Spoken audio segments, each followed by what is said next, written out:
It's a good question, actually. Inspired by. Oh, the thing is, all the teachers that I really didn't like and hated, they're all coming to my mind right now. I don't know about.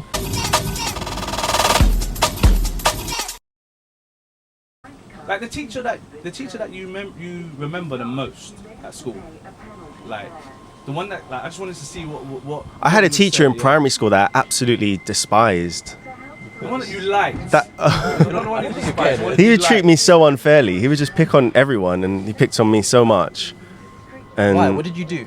I didn't do anything. He said I was eating chewits in the class, and I wasn't. Oh, actually, was I? No, I wasn't. Sounds like something you do, though, to be honest. Like eating chewits, like that's the most naughty you would be. Like, I think someone else was. I think someone else was eating the chewits, and they might have given it to. But he would just always pick on me for these. I just remember because he would always pick on me for no good reason at all, and it was like so intense. And then he got on to everyone about watching. Oh my God, this guy was a psychopath. So he comes in the class one day and he says, "Everyone, stand up if you watch Big Brother." Isn't that psycho behavior? So he comes in and he says, "Stand up if you watch Big Brother." And I actually did watch Big Brother at the time, so I stood up, and actually a lot of people did stand up as well.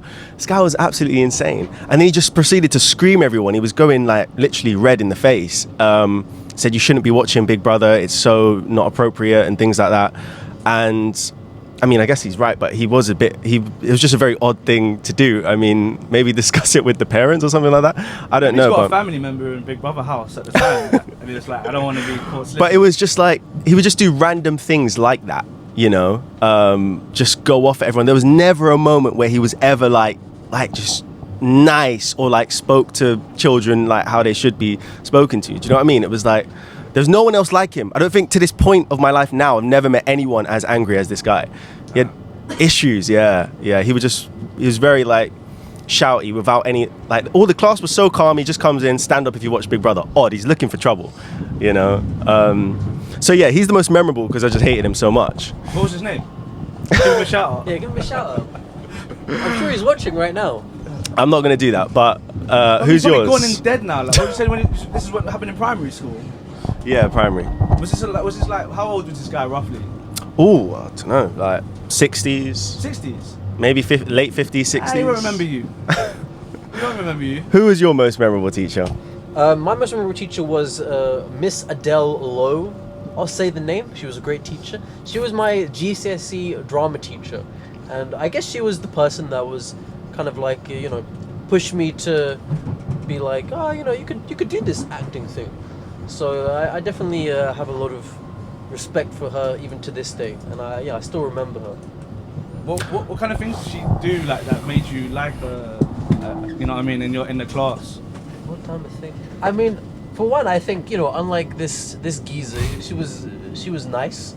And I think, to be honest, I feel like most of the teachers in my school were kind of like your teacher. They were kind of very psychotic. Right. And she was like a breath of fresh air. And she was just very supportive, and like, you know, me and there was one other guy, I can't remember his name exactly, but she could, you know, tell that there was maybe some talent there, and she really like pushed it, you know, and like, yeah, tried to make us think about maybe doing this, and I don't know. Yeah, it sounds like there was some encouragement there, which is. I think she was just encouraging, and yeah. like she was very nice, and I just have very fond memories, and I feel like I definitely you know, owe a lot of what I'm doing now to that teacher. What about you, Shell? You're the one that asked this question. Can I ask, was that in secondary school or primary school? It was secondary school, GCSEs. It was in GCSE. Oh, you said GCSEs, right? Okay. Yeah, my I'm trying to like formulate the idea now, because actually looking at you both, right, it's actually very telling that it was a female like teacher that was very important in your life and your development. There's the way you carry yourself as well. What are you trying to say? What is this? But you look like, I don't know, like what do I look like? You look like mummy keeps you well, like, you know, like kind of, you know what I mean? You got that like. That is so uncalled for. What did he do to you that you just? This guy has come up and fire. You're supposed to be cooking him, mate. He came he's for- coming. He came. It's coming. He came for me last time, so it's your turn now. I'm sorry, I'm not. No. Alright, go on. Mummy did what for me? She dresses you well. She, she keeps your hair nice and fluffy. Like, Your hair is pretty fluffy today, But actually. I did that, I put the cream in, I put the gel in, I did the scrunching myself, Okay. I put my own clothes on. well done, you. That was never disputed. Yeah, it's I'm Look so. at this absolute villain. He went for you there. I'm loving it now till he comes for me, and then it's just. Yeah, I don't know. enjoy it, I've got about whatever. 5 minutes of peace before he comes for me. You cherish it. But Rial, you didn't say the teacher that you actually liked. You said the teacher that you disliked. Was there a teacher that you liked? If there wasn't, then I have to it's think. cool, I mean, innit? teachers that I liked, I think that would be more sixth form. Do you know what? I would say she wasn't like an official teacher, but she would come in sometimes to like assist the main teacher. She was a TA basically, teaching assistant, yeah? And she would come in and she just had a very like calming presence. She wasn't shouty, she wasn't like aggressively like taking out the bad days she's had on any of the students and stuff like that. And I think that actually helped everyone. Like if she would say, class be quiet, like everyone kind of respected her in that way, so they kind of would, rather than She the was a teaching assistant. teaching assistant. Yeah, she was a Right. teaching assistant. Yeah. Oh gosh, I mean her name eludes me at the moment, but I think because she was like, she kind of understood that, being in school, of course class is going to get rowdy sometimes, but the way she would speak to us would settle us a little bit. Was she young? Yeah. Was she hot? No, it's I didn't know he was going. You know what I mean? No, but I mean, like, was it a boys' school you went to? Was it mixed? No, mixed. Mixed. Mm. Because I mean, sometimes like you just need like a hot girl to like calm everyone down. In general, in school, like I went to like 3 different schools, right? I went to a mixed school first in year 7, and then in year 8 I went to a boys' school, completely different. And then by year 9 I went back to a mixed school, a chain school, and honestly, like, That's a lot of changes in a couple of years as well. yeah. Was it because you were rowdy? Rowdy? Did you ever get excluded from school? I only got excluded once from I primary did school. as well. Primary school. My reason is so ridiculous. Wearing a hat too many times in school. Honestly, they excluded me for that. Was it a uniform school? Yeah, uniform. Yeah. Yeah. Is there non-uniform schools? Yeah. Yeah. Bro, you know what? You really appreciate like not having uniform when you actually have to be in uniform for 2 years of your life. By the time I got to year 9, I went to that school. I was a non-uniform school. They had skateboards in their hand. People used to come. They had lockers. I was like, this is sick, bruv. But yeah, like in I terms like of the uniforms personally. nah, you would like a uniform. You brought that on yourself, to be honest. I can't say anything about that. That's great. You would like a uniform. You would like it. Yeah. Do you always have your tie like always there, like just to your belly button? Uniform. tie That is it was supposed the to- most uncomfortable thing, and you had to wear do your top button up, do your top button right, and put your tie all the way to the top. It was like so You uncomfortable guys to were wear doing all that the stuff. The fat ties, weren't you? Oh my days. Everyone's done that in at least year 7 or 8. It was I did just. that for once because I thought I wanted to be cool, but then I realized this is disgraceful. And you know what? If you do a fat tie, shame on you. Shame on you. That's You're my the one main message. snitching on kids, innit? No! The Randall, like. No, I never snitched. Never snitched. Mister. Oh, I never snitched. I was a good youth, but I don't believe in fat ties. I think that's disgraceful. That's my main thing that I want to go for. I think uniforms fucking stupid anyway, I think, because half the kids will come in with their own trainers, they come in with their like the most flashiest jacket, and then they come in with like every accessory that you could have to train to wear as much clothes as you can that's not the uniform. They would try and get away with. yeah, 100%, So, 100%. Like so, when you ask like teachers about like keeping kids with uniform in school, they're like, well, it makes them have their presentation, and it's like kids ain't trying. They're doing their best to not wear the uniform anyway. Do you know what I mean? Well, everyone else in school was like trying to wear these stupid trainers with their uniform. What I did is I got a nice pair of black loafers. Black loafers. You would get a nice pair of black loafers, wouldn't you? That was my rebellion, Instead of wearing the the stupid ones that you had to wear. I got the snakeskin black loafers. I think loafers were the fashion though, no? You were rich It was- from it day was one. loafers and kickers. Day one, you were rich. Well, loafers weren't the fashion. But when the fashion was only what was the fashion? Well, I don't. We're of different generations. Too, Yeah. actually. You guys are trying to find some commonality between you.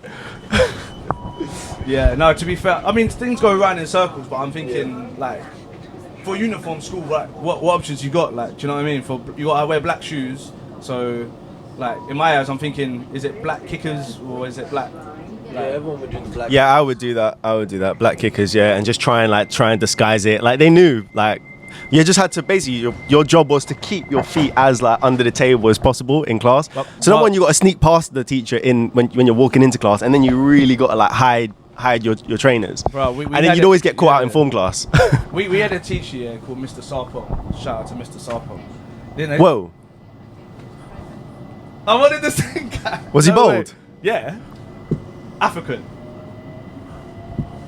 He was Dark skin. Distinctly African, yeah. Like in terms of like. Oh, sorry, you said Sarpong. No, you said Yes. Sarpong. Oh, wait, I just said Sampong. Sampong. Sorry. Yeah, no, Mr. Sarpong, he would go, you sir, take off your shirt, take off your trainers. And he'd be like, I remember going like, wait, what? And he's like, take off your trainers, sir. And you're like, and then like he says, you stand in the corner, take off your shoes, and you won't get the shoes until the end of the end of the day. And you're like, and then people actually did it. So you walking around? I got told that as well. I had to walk around in socks one time as well. What? Yeah, man. He was like, My school was a shambles though, a real shambles. let's see how you turned out. It all makes sense. So did they ever say to you, you have to take your?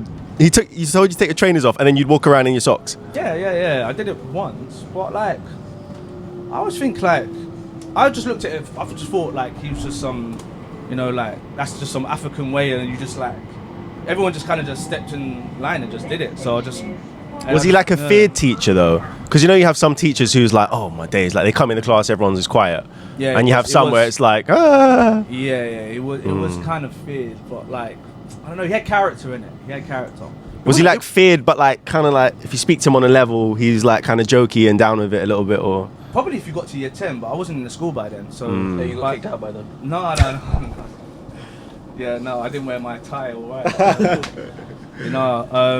But I just wanted to circle back to the subject of the teacher that you actually feel like you remember and you like. Yeah.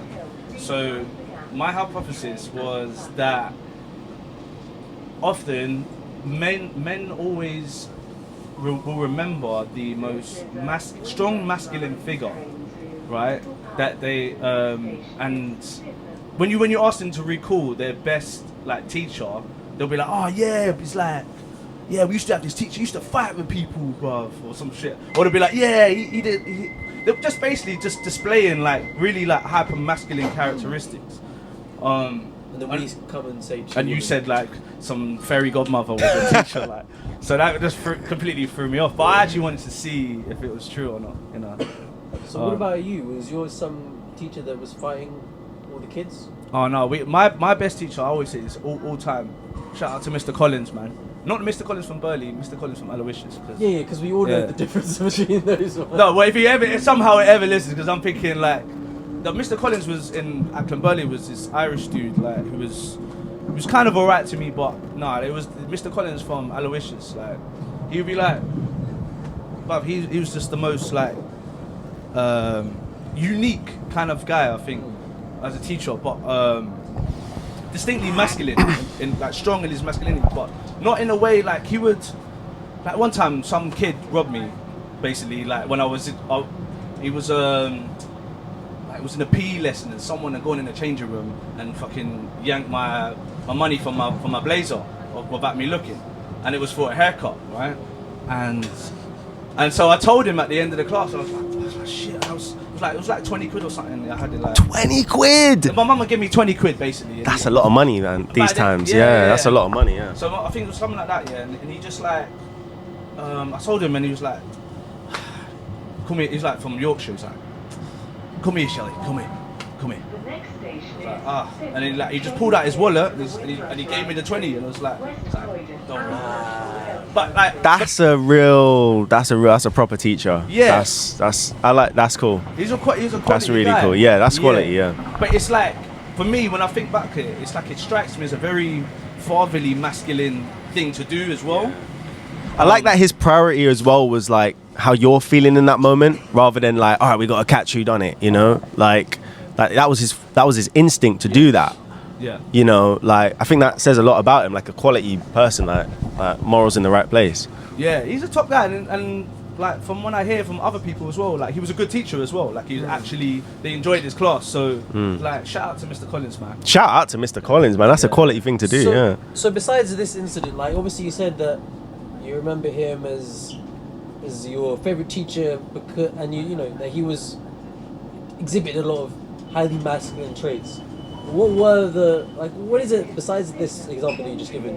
What is it that you would say made him, in your eyes, a good idea of masculinity?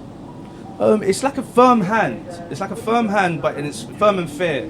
I think that's what it is. It's not. You weren't like there was another instance where two guys were fighting in the class, and he ripped them apart. When he saw them, he just ripped them. Literally took both of them and swung them both against the wall. And everyone was like, "Oh, manhandling." And it's like, I don't give a rat's ass about manhandling. Like, but it was just a boss move. It was just like, I don't care. Like, it's not taking this compassionate thing. It's like the boys are rough in the boys' school. Like, boys are rough. You know what I mean? And they needed to be like, they needed a firm hand, but you can respect. But you don't want to resent them as well. Like, and he got that balance right. Like, so I say I gave him. I think. When you're like that as well, you earn your respect from your students. Do you know what I mean? I think particularly the male students. Do you know what I mean? Yeah, I think if you don't have that respect, you can kind of lose control a little bit. You can be like liked in a way, like you can walk into the class and it's like, but when you really need to get down to business now and tell the class like, be quiet, do this, do that. No, of course, sorry.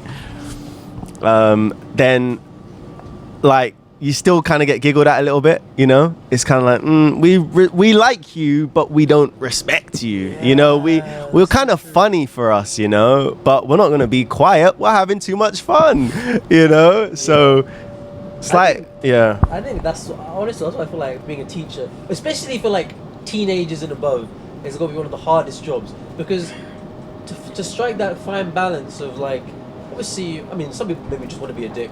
Like this guy that you were talking about, but I feel like you probably ultimately want to be liked by the class. And I can remember there was maybe different tactics, like say that some of my teachers would use, and to be kind of likable, like making jokes, for example. But then you also do need to be able to control the class, not in a controlling way, but just like, you know, if things get out of hand. Like, I think that's where the respect comes from. And that, you know, I feel like that is, for me, maybe a big factor of what makes a masculine man, you know, is being able to kind of garner that respect. But how does one do that? That's the question. I think a massive thing is like what he said about being firm but fair. Those are the teachers I actually, even if because they got me in trouble, I didn't really want to like them, I kind of didn't have any choice but to respect them. You know, they just had that kind of like, I don't know, they had a kind of like aura about them where I liked them. Because I liked them, I wanted to respect them. But even if I didn't want to respect them, I had to respect them anyway. Because they just had this essence about them where like they would put their foot down, but do it at the right time. Like you can almost tell when someone's acting proportional to the situation that they're dealing with, and when someone is unfair or projecting how their day has been, you know. And you could tell that from like day and night. And it's easier to vocalize now than it was like as a kid in school, but you can feel it. You know, you can feel it, like where, like, oh, this guy's like, what is? You'd kind of like vocalize it as a kid, like a bit more, like, what is this guy's problem? This guy's so, like, he's just tapped. Yeah, you're being, you know, you know that the kid, you know that the teacher's just being mean. Yeah, he's just being mean. It's like that didn't come from a place of like I need to like give you some Yeah. like convey some message to you. Like you're just being Yeah. mean. You're taking it out. Taking like, it out on on the class, on someone. There's something that just happens to their face, and it's something in the eyes that just they just lose control. I just got probably endless stories, but Mr. Collins, yeah, he did. There was another instance where some kids were playing this fucking prank on me in a library, and there was like a barrier. You know, when you take the barrier bleeps as you go off. So these kids were fucking watching me and like laughing. And I was like thinking, fuck, they're gonna try and like rob my bag or something that was beyond the barriers. So I kept on watching and like laughing. So I end up getting up and going to past the barrier to check my bag. As I'm going off, the barrier goes off. It starts beeping. I'm like, what? So the librarian comes over and goes, "You got books in your blazer. Did you try to steal from the library?" I was like, "Oh no! I didn't put them there. They put it in my blazer." And they're like laughing in the corner. I'm like, "No, like can't you see? Like I didn't try to steal." Anyway, so I get banned from the library for something I didn't do. Right? I told my mum. My mum comes in to see the teacher, Mr. Collins, and Mr. Collins had this like firm stance of like, you don't question. Yeah, of course, yeah. Sorry, thank you. Of course, yeah, of course, yeah. He was like, you don't question the teacher kind of thing. He was like this old school thing, and I couldn't help but, even though it was firm, and at the time I think I even wanted to cry because I was just like, I'm trying to tell you something. I didn't do this, but like when I look back, it was like I kind of respect him putting his foot down and just saying like there's a certain hierarchy thing and you just don't question what, like he was taking the side of the librarian because he just thought that the librarian's not gonna lie. You know what I mean? Obviously, my mum said like, listen, he didn't do it. He doesn't lie like this. But yeah, the damn librarian freaking let me in, like, I think a couple weeks after that, and then she was like, I think she says something happened, and she was like, and I think I must have gone up to her, and then she was like, oh, but you tried to steal from the library. I was like, so you're, like, it's like they let me in, but it was like almost as if they've been forced to let me in. I was like, this kind of like label on you now. Yeah. Like, I was like, you know, completely innocent. Yeah, completely innocent man, like just set up by these injustice, man. Yeah. I think that's the thing which is surprising because that strikes me as a massive injustice. Yeah, so massive, the fact that yeah. you would like ultimately still respect Mr. Collins for taking that view, like I don't think I personally, if I was in the situation, I would be like hating Mr. Collins because I was like this because it's a massive injustice. So why do you think that it is that even with that massive injustice for you, you still respected his stance? It's the character of the man, you know. It's like all his decisions prior to that and everything after it. Like if you look at it holistically, if you look at it, the whole thing, like the whole thing of Mr. Collins, like how he is, and the decisions he made on a daily basis, like all the decisions. It's just like, well, kind of giving the benefit of the doubt of that he wasn't being mean. He just thought that at this moment, it was better for him to believe the teacher over the student. That was, and I had to, I don't know, it's weird. I was like, I kind of respect that. It's like, it felt like a firm hand, you know what I mean? That's what it felt like at the time. That's why I've always kind of thought about it in my head, is it's like, it's just a firm hand, you know what I mean? They're not always going to be right 100% of the time, the teachers. It's not, and also like being a teacher is like one of the most difficult jobs in the world. Like you're not going to get everything right. You're not always going to make the right decisions. But I think you can, even at a young age, like you can look at a teacher and think like, okay, like their intentions are in the right place, at least, you know. That's just how I feel about that. And it sounds like in that situation, and to be honest, that is so, I think maybe hopefully that was like an anomaly in a sense, like the way he acted in that way. He just kind of like jumped to assumption and said, look, I think that it just went with whatever the teacher said. But that's one of the main things that I disliked about school, that it was always like there was no, like the student had no voice, you know. And it was just like teacher. The teacher said this. The teacher said that. That's 100%. There is no. And then you know when they pull this move, when you try to say you try to give your explanation. No. You know, it's like not even hearing you out. You have no autonomy. Yeah. Nothing. Yeah. You've got nothing. There's like the fact that you're speaking now. This was kind of my deputy head of year, man. Yeah, this Really? guy. He just like this guy was pro teacher. I mean, this guy was off it. And yeah, man, like it's just the mere fact that you're trying to defend yourself. It's like that is seen as rude in itself, and you almost get further repercussions because you're speaking, because you're saying words, trying to explain the situation, and it's just like no, and now and then now you get disciplined for that as well, and it just raises that bar, and the bar's gonna get raised anyway. Even if you stay there, they're just gonna like heat up anyway. So it's like you might as well defend yourself. But I really didn't like that, and it was just it just felt like no matter what, it was the teacher said, done.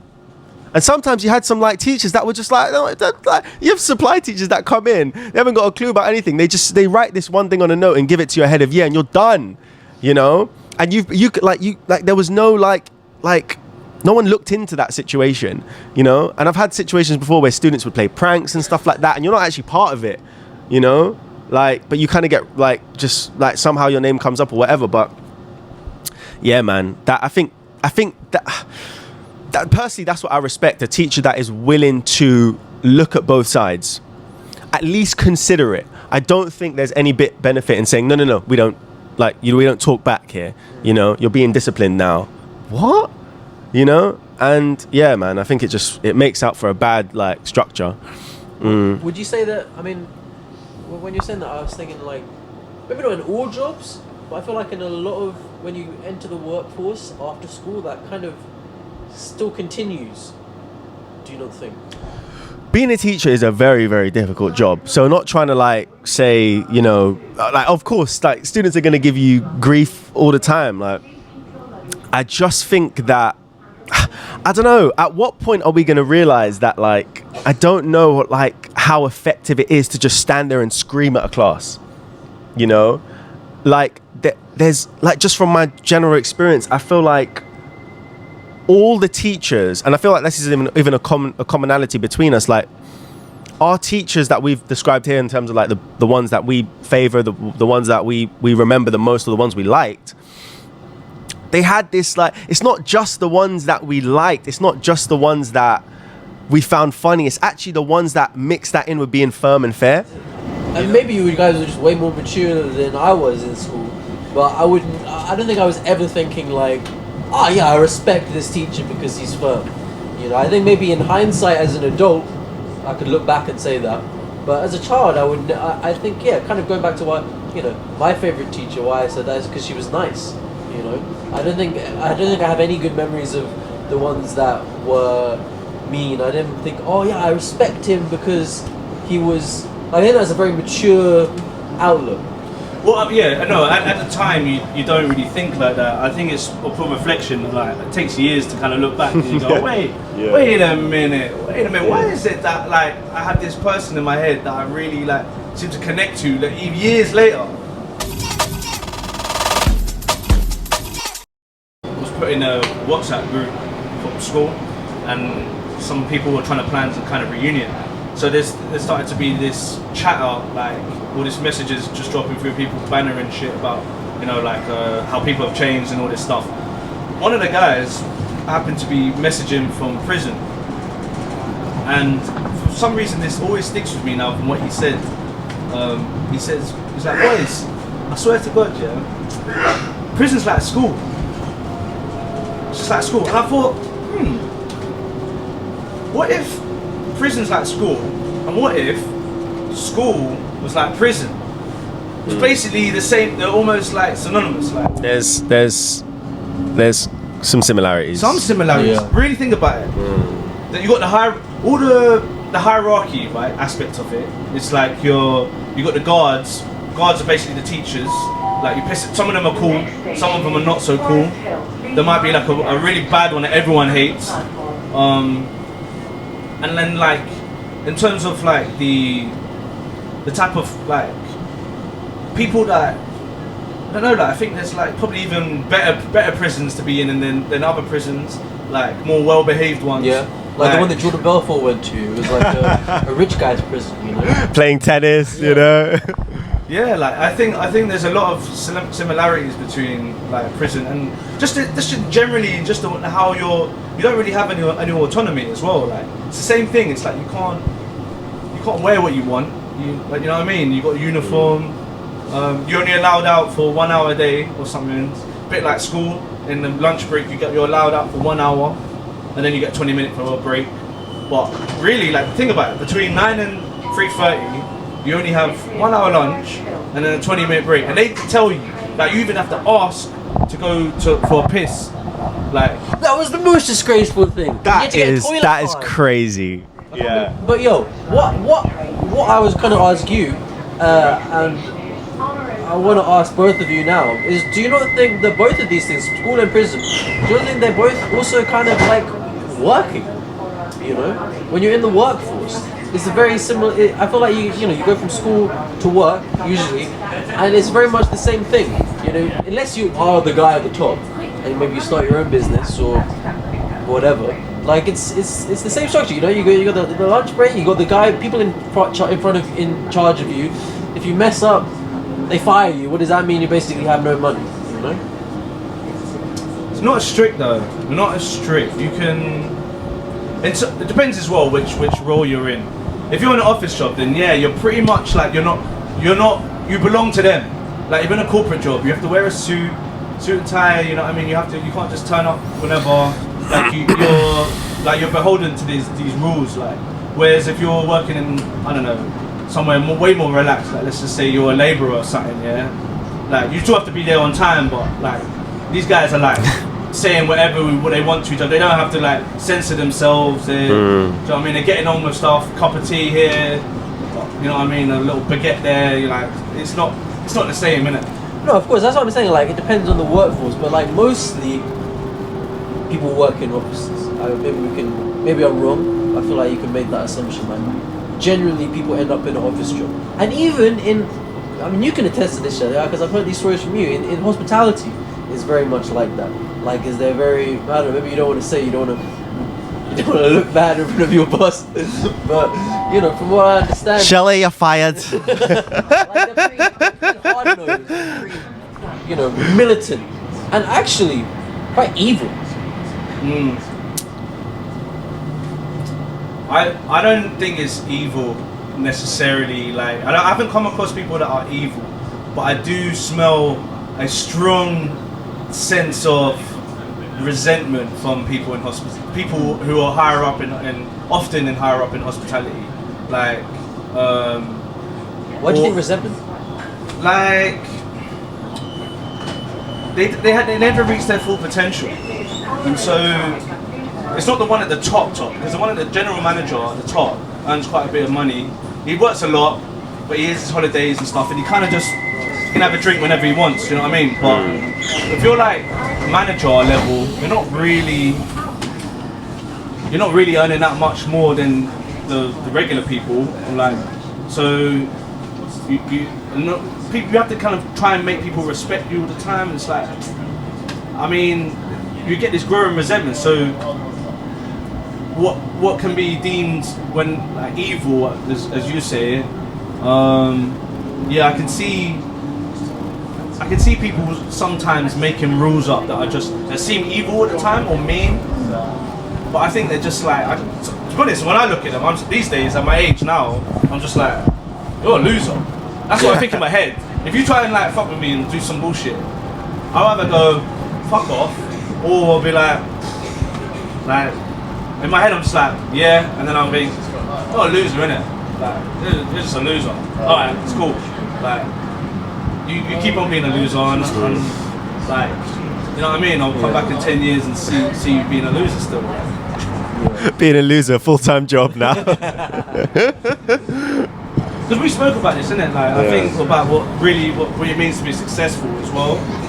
Like, and I think deep down, those people who are in the middle, like in a job like in a hospitality job, they don't feel successful, so they start. Some of them can be quite mean, and I think boy, I don't want to talk about it actually because I just think sometimes it makes me just think like, oh god, like, how do you get? Well, not even how do you get there, but like, you got there off your own like workings. Like you couldn't just focus. That's them people specifically. Like it's like you couldn't just focus on something, like and get better at it and become a skilled individual. Like instead, you decided to turn up every day at a job you hate or you don't really like, and then you just be mean. You're like decided to be mean to everyone else. Like, but yeah, good thing we're not in that position, are we? We just do podcasts full time. Sorry? We just do podcasts full time. Just full time. Yeah. Monday to Sunday. Monday to Sunday. We're always in the train, man. 9 to 5 Every day. Yeah, exactly. Come see us.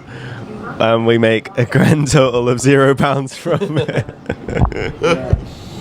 Get there though. Here's what I don't get about hospitality, right? Well, number one, there was one situation where I can't remember what happened, but I was what hospitality actually completely broke me, and I don't know if I could go back. I mean, always say that. Yeah, it was. I'd done hospitality for like from like I don't know, like 9 years, like just on and off, working in different cafes and restaurants and things like that, and trained as a barista. Man, like there was just one pivotal moment where I was working in a restaurants are really difficult, like hotel. It was a hotel with a restaurant within it, and I was working in there, and this guy, the manager, I was just working for an agency, and this guy, the manager, he was just on another level, and he comes up to me and he's like, "Why the fuck did you do that? Why the fuck did you do that?" Just screaming at me in my face, like in front of everyone. Grown man, like at this time I'm like 26 or 27 I was, and he's shouting at me, like just bam, like literally screaming in my face, like clapping his hands together and all that. And I'm not gonna lie, I almost felt like a catch in the throat, and like I could cry. Yeah. You know, that's actually how I felt. You know, and it wasn't actually the words he was saying. It wasn't even really too much that he was screaming at me. It was actually the fact that I couldn't do it. Like I couldn't. Like I needed the money so badly, and that was the only agency job I had. I just had to shut up and take it. You know, I just had to shut up and just be like, yes. You know, I couldn't even say anything back. He was literally the boss of the day. Just went off at me, and I couldn't do anything. It was actually that made me think like I have to just like I need the money. I need the £90 for today, and that was a lot because it was usually like 60 or 70. It was like a full day. It was £90. I could have done good with it, and I didn't say anything. And then the funniest thing is now, 10 minutes later, as my throat is like catching and I'm like, just trying to recover it from it, this same guy comes up to me and he's like, "Did you see what that guy did over there? That guy, honestly, did you see him? Honestly." And then he's like eating bread and he's like, literally, literally, it wasn't even personal. It wasn't personal. No, it wasn't personal. He actually just like, it was so different 10 minutes later, and it was almost like he didn't do that. You know, it was almost like he didn't do that. And he just came up to me, he was eating bread. He was like, "Look at that." Bro, that's the way chefs are as well, man. Like, it's weird, because if you haven't gone into a kitchen before and worked as a chef, if you're going in for the first time, you could either run out screaming, or you're getting into a fight. You're gonna run out. Yeah. It's just basically what we are with doing. Accurate. Or you're having a fight. Like, and I saw people square up to each other. Like, there were times when people would turn to me, I was just like, when I was first introduced to it, I was just like, I'm thinking like, what are you talking to, bro? Yeah, I can imagine you feeling like that.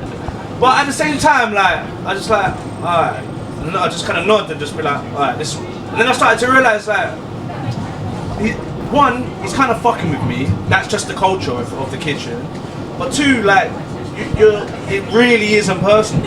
Like, it really isn't. It's just, this right here is a jungle, and you got to be tough. That's the way you got to look at it. You gotta be like thick skin. You mean?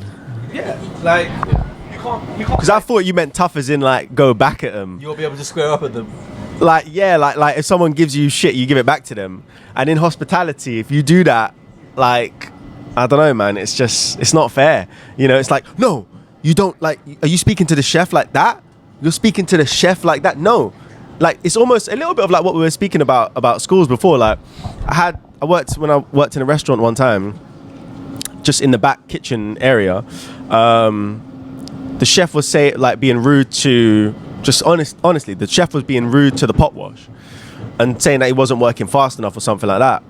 And the pot wash was like kind of giving it back to him a little bit, and saying like the sheer amount of plates they're bringing out, like I can't get it done any faster, that kind of thing. And he was like, he'd said it though, he was quite like angry when he said it. And to be honest, I think his response was warranted. Literally, like people are not. It's so easy to just bring over like 10 plates to this pot wash, and that's just one way to doing it. There's like loads of others bringing it, and then the knives, forks, spoons, everything, dessert plates. They got a lot on their hands, you know. And I don't think it was actually fair from the chef to like tell him to like hurry up and be quick or whatever. Like, because I think it wasn't actually hurry up. It was like I need this area to be clear so I have more space, that kind of thing. I think there's a better approach to it, right? And just because the pot wash kind of went back at him and said like, look, I'm trying my best, I'm trying to do, I can't remember exactly what he said, but he basically defended his corner. And the manager then comes in and says like, the chef says something to you, it's yes chef, no chef, nothing else. You know, I didn't think that was fair, to be honest. Like, how are you gonna enact it's not a compassionate effective communication? It's not a compassionate setting, man. Nah. It's not for the faint-hearted. Like, It's not. One place that I worked in, man, I saw so many. I was a kitchen porter as well, so I was the fucking pot wash guy. I know exactly what it's like, man. But, like, I just see people just like. At one point, I was the pot wash, and then they promoted me to chef. Yeah. Good news, Shelley. You became the chef. Yeah, to commis chef. Yeah. Wow. Because they were just needing people, so I was just like, people kept on walking out and shit. So they were just like, do you want to step in? That's a bad sign. Well, I You know, need right? to be like trained to be a chef. Well, man, like in a way, yeah, but this was also kind Did they of train a wild you kind of place as well, or did you just jump into it? Nah, just Did they give into it. What sort of They didn't give you no training. Man can chef, Oh, you look know. at bro, man! Look at him. He's gonna whip out his hat soon, you know. Chef Shelley. But honestly, that shit. Once you get in the position of like chef, you're like, you see these tickets come along, and you're like, this shit. Yeah. I might want to blow my brains out. Like it's not fucking easy. Yeah. But then I'd see them starting to get new pot wash guys, because now I wasn't the pot wash guy. I was giving someone else a job. And there was some like I just see them just going through them. Like some people are like, oh, What's this? they'll be like, I tell you. yeah, no. Oh, it's so tough. No, but like there was like some young Indian guy, I remember, and I just thought I was like you, trying to be like compassionate, just kind of like, like I know what it's like, but I was being all nice to him, and then I started to realise like, wait a minute, this guy's taking a piss, bro. Like, but I was never harsh on him. But the other chefs started telling me like, yo, like your boy, like what's wrong with him, because he's not. I've seen him on his phone. He's just chilling. Like he's fucking turning away. He's not really doing the job. He's not doing it fast enough. I was like, then I started to think, wait a minute. So I kind of do have to crack that whip. Like, not that I could do it myself personally. But were there is you an slacking element- yourself when you was pot wash? Like, were you? Oh, you were on Absolutely not. I was, believe it or not, I was a fucking hard worker. Really? Like, yeah, man. I put the music in my ears, or I had like a speaker, put the speaker on. Boom, I'm like Joe Rogan or I'll mix it up with some music. But weren't you like? Did you have like your own area, or was it like attached to the kitchen? Yeah, I had my own little area, like on the side of it. Yeah. So you could play music, and that's calm actually. Yeah. Well, it's. Yeah. Well, not calm. Like it's not like you can play music and that everything's fine. Yeah. But I mean, to be honest, that's a lot of help to be able to listen to a podcast on music. It just like you tick over a bit more. Something else. Though. How is that allowed? Because surely they need to speak to you and like have a go at you and shout at you and stuff. How can they shout at you if you're They listening never to needed Joe? to. Exactly. But they never needed to, because I wasn't slacking like that. Like, and I learned quickly, like if I'm gonna start acting like a little bitch in this place, like they're gonna eat me up. They're man. gonna get you. Yeah. You know what I mean? Like, I was just like, nah, I can't do that. But then they promoted me to chef, and I just started acting like a little bitch. But I'm actually I was actually more interested in the fact that you think that the work aspect of everything is like it's more like the prison system than the school system. Oh, now you're putting. I'm rearranging your words. Okay. I didn't say more. I said. He's still coming for you, man. Since we began the podcast, he's just coming for you. What I said is that just simply that. Don't you think it's this? It continues. It continues. Yeah. Okay. Yeah. Extended prison. Good point. That's a good point. The sentence. That's a good point. continues. Yeah. Yeah. It's almost like a cliche though, isn't it? It's like, oh, everyone goes from school to work, and then they go to their coffin. It's like, yeah. It's a cliche, but it's true, really. I think unless you kind of do something different, which I think in many ways we've got to be thankful that we kind of are. Who's moving this shit? Sorry. I mean, I think it has to be so, because yeah. he's pretty stationary, so. But, Sorry. Don't shout at us. Yeah, look, he's turned into head chef now. Look at him. Yeah.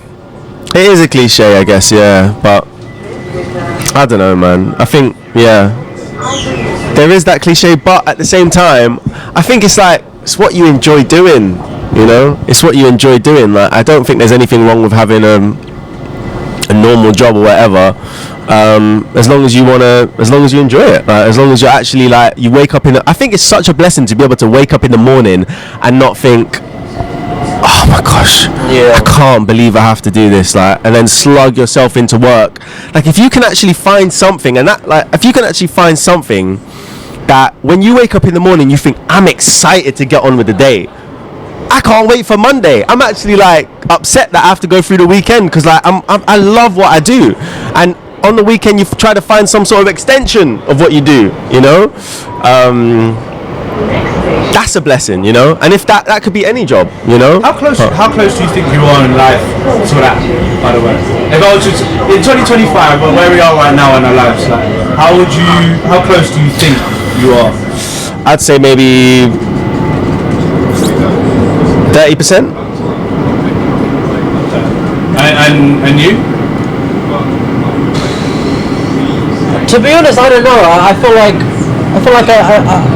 I'm very far away in many respects, and I don't even know what I really love. I think is the main thing, you know. Like a lot of the times, like that, what you kind of describe as like, looking forward to Monday, like raring for it. Like I think even in times when I might have like an acting job, I don't necessarily know if I have that feeling, you know. Then again, I don't want to be sounding grateful, because it's like, it is a great privilege when you get to do that. It definitely is better than doing some other things, but yeah, I would say pretty far. Like I think I don't know. I feel like I'm still figuring it out, which is very scary, because I feel like time is running out. You know, like getting older and like, yeah. I think also for me, there's and I think you can probably relate to this. There's a thing of like, maybe not even enjoyment of just like success, you know, and being a certain level of success, and maybe like it's kind of in many ways hard to even enjoy the moments that are good, because I feel like, this isn't good enough. You know, like I should be Timothy Chalamet right now. So yeah, I don't know, very far. What about you, Shells?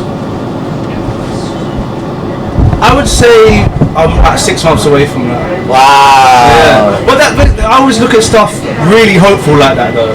You said you feel like you're 6 months away. How 6 months away? That's crazy. My God, are you selling any courses? But I think it's also an illusion, because Is that what you said though? 6 months away? yeah, I would say 6 months. And I know it sounds ridiculous, because I've always had like this really overly hopeful idea of where I'm going. The moment I get an opportunity or something, I'm like, this could take off. Like it's like some kind of bipolar shit. Like it's either all or nothing. And so I've got this play that I'm going to be part of in 6 months, right? And then in my head I'm like, that could be it. That could be it. It's all connecting now. You know, It makes sense. That's a nice, hopeful way to look at it, actually. Yeah. Rather than be so like, oh, I hate everything. You know, that's nice, actually. It's a nice. And I'm hopeful it'll be like that. But from my previous experience, like when I was on a tour before, it was weird because I was touring in this massive play, and I had like a couple lines, but I couldn't stand the fucking people. And then to make things worse, they couldn't stand me. Like, and I knew it. I knew that they didn't like me. So it was just like, it's just a standoff. I'm getting paid every week, like more money than I've ever had, like to be an actor before. I'm getting like, this is like a reputable like theatre show. Like this is doing really well in different. It's getting all this status. I'm getting to meet like celebrities and shit that I've like seen on TV that I've always wanted to meet. But like the experience itself, I'm like, it felt kind of quite lonely, to be honest, because it was just like, I want to be like, no one to enjoy it with. No one to enjoy it with. That's why I do like something like this. I would hope that it would take off because I want it to be. I want to experience with you guys. I just think it would be way more fun. Do you know what I mean? Absolutely. I think that's honestly, when I look back at things I've done, it's always really the people which kind of make it or break it. Yeah. You know? Yeah. It's always the relationships. It's always the people. It's always the relationships. Yeah. You can fuck off. That's the thing. You can fuck off to Thailand for 6 months, but it's really what you remember is like who you met and all, you know what I mean. You can see all the statues, all the stuff. All that stuff is like, I don't know. It's like it don't really matter. But what you really remember the stories of who you met. Like, you know what I mean? Yeah. I think the whole thing is just interesting. Like what I've realized over the years is like, I don't actually know what my idea of success is. I don't know. Because like when I first started acting and when I first started doing anything creative, I'd have these goals and each of those goals would be like, if I do this, I've made it, man. I'm the man, I've done it, you know? And then over the years, like you tick one off and then like that level of success, it's kind of like, what's next? Yeah. You know? And then the next thing is like, all right, I want to do TV, I want to do something like that, commercial. All right, done that. Great. Now I've done that. What's next? It's like, but like in the previous years, I've always thought like, that is, if I do that, I'm good. Then I can say I've done it. But then I get there and it's like, well, what's the next thing? You know? So I don't actually know what the idea of success is. I don't like, what point does it end? What point have you achieved enough? It doesn't end. There's this stigma attached to like it not. You should have a place where you like. You should just feel like content, and you shouldn't be reaching for this like this success that you can never attain. But I don't know. I'm more of the belief that you always find something new to do. Yeah, I agree. You just keep on finding something new. Yeah. What's wrong There's with that? different things that will catch your attention. Different things that you'll find passion for. I know. What about you guys? We have to ask you guys about it. Oh, he's ready. He's ready. Prepared answer. So I'm in music, and like, and we're both in music actually, and it's like, I heard y'all saying some bits about like, you know, like I'm out here like meeting a lot of people I like see on TV and like my idols and such, but like I don't know, but I'm feeling.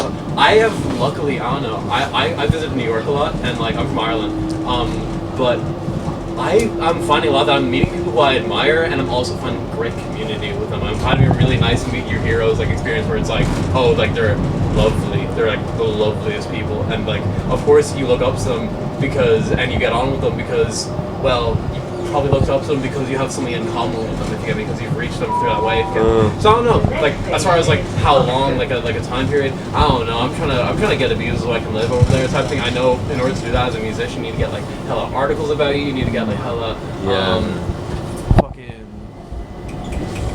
recommendations and also like deal memos and stuff. It's like difficult, but it's like it's going to be difficult anyways, if you get me, you know. But it'll be more difficult is like not doing what you want to do, you know. That's right. That's true. It's like what's more painful, not being able to do what you want to do, like and kind of living this regular life, or like doing what you want to do and then just realizing it's not. Yeah, realizing it's not. It's not everything that you struggling and also facing like so many like. And also, I don't know. Everyone's gonna die. Well, I mean, it's Facts were told. it's not. We're not in a threatening It's like right then, okay. And then he just throws a bag in. Oh shit! What's your name, by the way? Oh, Shelly. Shelly, nice to meet you. Real. Real? Yes. Nice to meet you, Real. Race. Nice to meet you. What was your name, dude? Irla. Irla. Irla and Jesse. Jesse. Nice to meet Nice you. to meet you guys. both. Thanks for joining in. Absolutely, no, thanks so much. What a pleasure. It's a complete privilege. Yeah, What were we just saying before that? Before we got threatened? Before we got threatened with our lives, yeah. the Sisyphean pursuit of that endless moving goalposts to success. So yeah, so what you're saying? What if Yes. What if you get there and it's not all you hope to? What's more? Painful? Yeah, what's Not more doing it at painful, all, yeah. Or getting in there and it's not what you thought it was. Yeah. Yeah. It's like, because I feel like, I'm not even gonna say my age here on this, so I can't be bothered saying my age to people, but like, but I'm basically like, I'm now in the category of people that they're either like on the way to being goated in their profession, like almost like people of my age have now like achieved quite a lot, and I've seen them from when they had nothing. So like, I look at it like I've got a long way to go in order to even reach something, like, because you don't want to get to, I don't know, let's say like you don't want to get to 50, right, and then just be like, I didn't even get any of it done. Like you want to tick a few things off, you know what I mean? My answer's quite simple for that. I just feel like I don't want to look back and think, what if? Do you know what I mean? Like, what if I actually really gave it a go? What if I really, like, what would have happened? Like, I should have. Like, I don't want to be telling younger people now, like, don't be like me, you know? I didn't go for my dreams. I just stuck to, you know, I don't want to do that. I want to actually try it. And if it doesn't work, then, you know, at least I tried, you know? But then you always have I guess you'll always find a way, because you'll say, did you try as hard as you could though? You know? But did you though? No, at the moment I didn't. There's so much more. Do you know that there's an old saying in it, like, youth is wasted when you're young? Like, I honestly believe that. Like genuinely, like, there's a lot of people that will just, in their 20s, they're just sitting back, kind of just chilling, like, and they're not doing enough. Like, they're not. Like, how old are you guys? I'm 22. 22. Yeah. So I don't know. Yeah, it's like I'm hearing y'all, and like I'm like, it's good to get reminders. It's good to get reminders. There's a certain, I know, right? So we have this friend who, like, his band, like, in Ireland, like, really blew up, like, when they were, like, young type shit, and through that, like, you saw this, like let's say you're 16 and you blow up type shit, like, you're getting influenced to Japan to do shows and stuff, and you think that that's, like, just, like, perfect, and that's, like, you know, like, exactly what you want, if you get me right, but, like, that had such an adverse effect on each member of the band, because they're also young, and so, like, not, like, even socially trained or anything, that by the time that the band stopped touring and they broke up, they were, I don't know, a lot of them were just, like, really aimless, like, really didn't know what was kind of going on type thing, you know? And, like, so I feel like throughout my, I don't know, teenage years, of course I wanted to make it then, if you get me, but I'm actually happy I'm doing my climb now, if you get me. I'm starting to put the pieces together now and stuff, you know? And, that sounds about right to me. I think in your 20s, even though I just said, yeah, people are not doing enough in their 20s, but We met the guy who is. I think the job in your 20s is to be putting the pieces together so that you start to flourish in your 30s. That's the way I see it. Like, you shouldn't really be hitting, like, millions. But anyway, man. Look, great chat. Nice to meet you. Take care. Shout out Mind the Gap. You know what it is. Hey, appreciate it. Take care. Take care. Thanks, guys. We'll send you all a text. Cheers. All right. Well, we're at about over an hour. You want to wrap things up for us, Shad? I think that's a good way to end it. Yeah. Well, that was great, guys. I think there was a lot in there, and yeah, man. Peace out. Until next time, man. Yeah. Mind the yap. Shout out the Patreon. I still need to sort that shit out.